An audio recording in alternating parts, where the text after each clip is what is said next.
Ukraine's president is pleading with allies for help defending the country's airspace. Наших спроможностей не вистачає. Volodymyr Zelensky says Kyiv only has about 10% of what it needs to fight Moscow. That plea comes as Russian strikes targeting civilians and energy infrastructure continue for the fourth consecutive day. Dmytro Kuleba is Ukraine's foreign affairs minister. He just returned to Kyiv and is with us from there. Hi, Minister. Good to meet you and good to have you on our program. Thank you very much for making the time. My pleasure.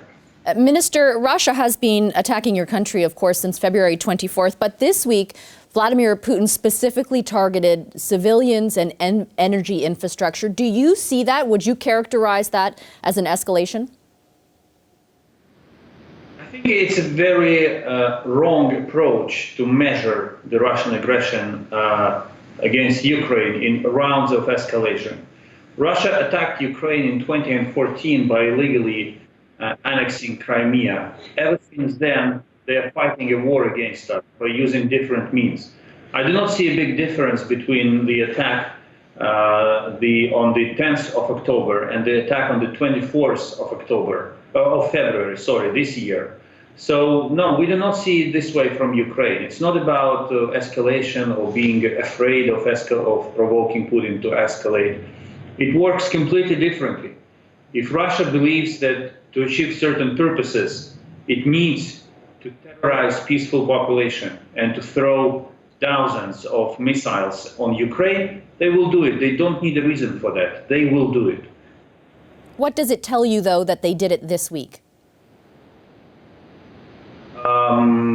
It tells us that winter is approaching, it's getting colder, and Ukraine is gaining ground on the battlefield and failing to hold the lines on the battleground. Putin struck back with two purposes. First, to kick out or to knock down the Ukrainian energy infrastructure, and 30% of our energy infrastructure was targeted in the last days, so that we literally live without electricity and get cold in the winter. And second, to demonstrate to his own population that though he's not winning on the ground, he still can inflict damage on Ukraine. This is our interpretation of this attack. U.S. President Joe Biden this week said that Putin is a rational actor who has miscalculated. Do you agree with that assessment? One of the problems Russia always had towards Ukraine is their inability to understand Ukrainians and to treat us seriously.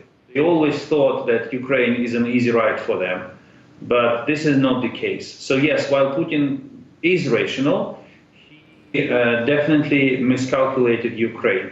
But at the same time, to be honest, we also have to admit that some of Ukraine's partners underestimated Ukraine and miscalculated Ukraine when they believed that Ukraine would have fallen within maximum 7 days under the Russian attack. So we are who we are, we fight, and together with the support of our friends, we will prevail. What does it say to you that some of your allies underestimated Ukraine? It says to us that we were right and they were wrong. But it's okay, everyone can be wrong, even friends.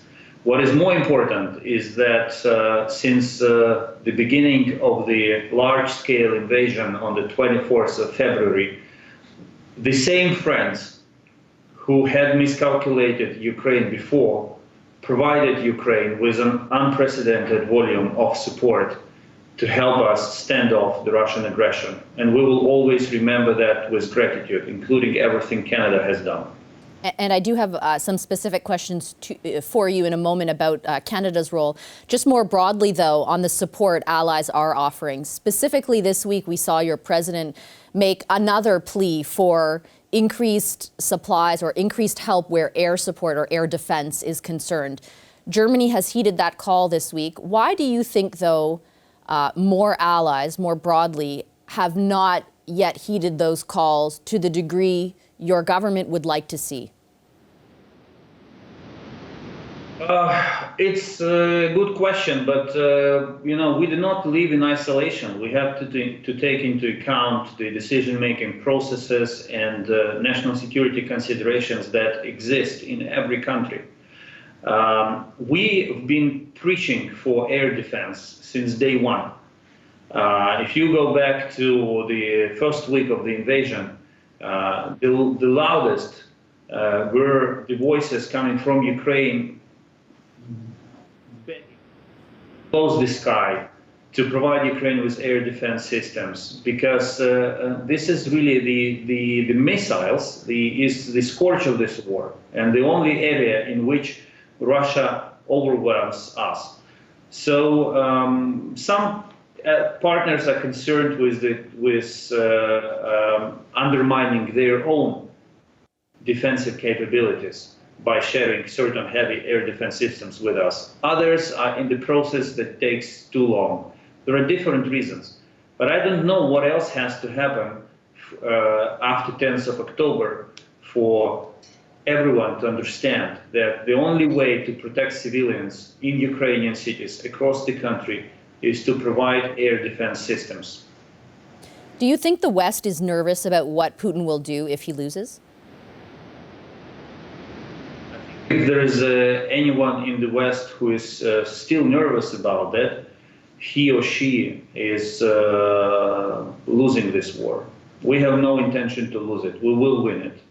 Side by side with those who believe that today's Russia is an evil that must be put in its place. Do you believe that war will only be won on the battlefield? And I ask because I heard your president this week say that he does not think talks with Russia are possible. Talks with Putin. Unlike Putin's entourage, we don't think that Putin equals Russia. After everything President Putin did, it's impossible to talk with him. Moreover, we see that Russia is using the notion of negotiations in a very consistent way as a smokescreen to its aggression and atrocities. Every day, missiles, there is a large-scale missile attack, or every day there is an offensive attempt by Russia in the territory of Ukraine. Be sure that within 24 hours, someone from Russia will start talking about negotiations. Russia is not approaching the idea of talks in good faith, and we do not want to help them to play this game of abusing the notion of negotiations while they are still on the offensive, attacking Ukraine. I certainly take that point. I also listen to you say, though, that you don't equate Putin with Russia. If it isn't Vladimir Putin that you're negotiating with, if hypothetically it's somebody else, is that possible? Why do we discuss who Ukraine should negotiate with in Russia instead of discussing how Russia should change its behavior to give space to negotiations? This is really the key. Ukraine there is no other country in the world that wants peace more than Ukraine. And we tried everything to negotiate with them. Let's again go back to the first months of the war. We did so many efforts, we did so many attempts. Everything we received in return were more attacks, more atrocities, and more missiles. So the question that we all have to focus on is how to bring Russia to the table in a position when it will be ready to negotiate in good faith. And we believe that the best way to reach that point is to defeat Russia on the battleground. Because everything that has happened so far proves us that Russia has to lose in order to behave in good faith. And just before I let you go, Minister, I have heard you and the President speak many times in that exact vein about also the importance of isolating Russia, beyond just the sanctions that have already been applied. And so I did want to ask you a few questions specific to Canada, because as you know, there's a large Ukrainian diaspora here, I think, who are very interested in the actions Canada has taken. Obviously, Canada is contributing a lot, military aid and humanitarian aid, as well as a host of other things. But I have As far as isolating Russia goes, I have two questions for you. One, would you like to see Canada ban Russians from traveling to this country? And two, should Canada bring home its ambassador to Russia? The answer to your first question is yes. And this is our appeal not only to Canada, but to all other countries as well. Speaking about the ambassador, frankly speaking, I think it's the decision that your government has to take. I think this is really up to you how to handle it. What I want Canada and every country in the world to do is not to have any fear towards Russia.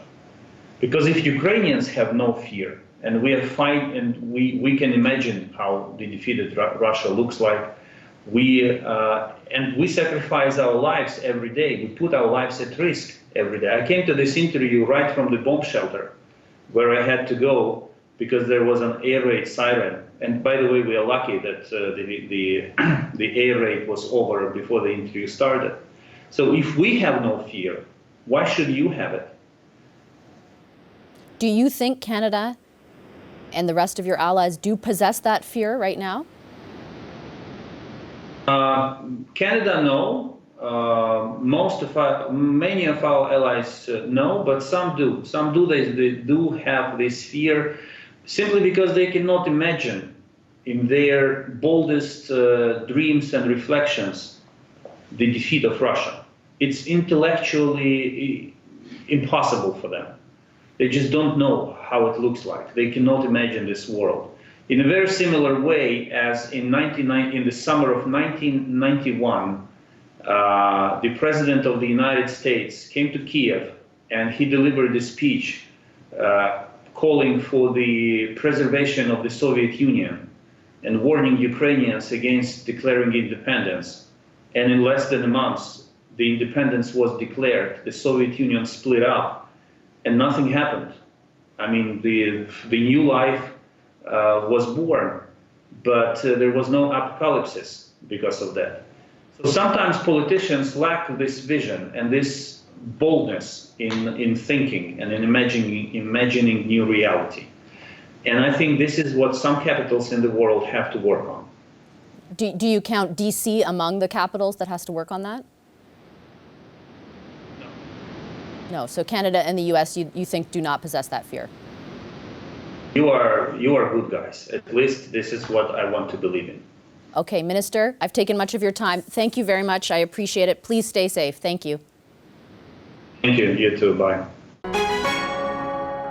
Hi, I'm Vashi Capellos, host of Power in Politics. See more of our show by subscribing to the CBC News channel or click the link for another video.